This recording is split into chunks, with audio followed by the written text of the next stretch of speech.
attente, les agriculteurs en colère se mobilisent dès ce soir pour faire entendre leur voix. 82 actions sont prévues dans 80 départements en France. Je vous le disais, renseignez-vous d'ailleurs dans votre secteur, ça risque d'être compliqué de circuler.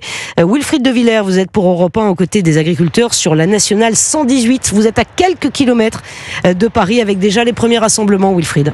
Oui, une longue file de tracteurs s'étend sur deux voies de la nationale 118. Ils sont arrivés il y a moins d'une demi-heure et ils devraient rester ici cette nuit et jusqu'à demain au moins à l'appel de la FNSEA et des jeunes agriculteurs. C'est ce que m'ont confirmé plusieurs agriculteurs déterminés à mettre à nouveau la pression sur le gouvernement. Parmi eux, Pascal, céréalier en Seine-et-Marne.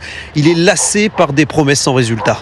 Absolument rien n'a changé. Des promesses, paroles et voilà. Je suis amer. Je ne sais pas combien faudra de suicides supplémentaires dans le milieu agricole pour qu'ils commencent à bouger, mais ça va pas, Il y a un moment, on peut plus, Un constat d'amertume largement partagé ce soir par les agriculteurs qui participent à ce blocage. Plus de 300 personnes sont attendues dans la soirée. Grégoire est exploitant dans le Val d'Oise.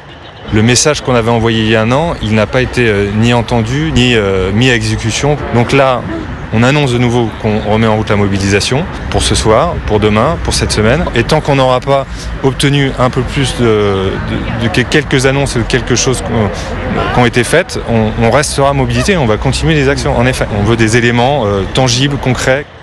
Les agriculteurs devraient donc passer la nuit ici dans leur tracteur, entourés d'un important dispositif policier, déployé notamment pour bloquer toute tentative de monter sur Paris à une dizaine de kilomètres à peine du point de blocage.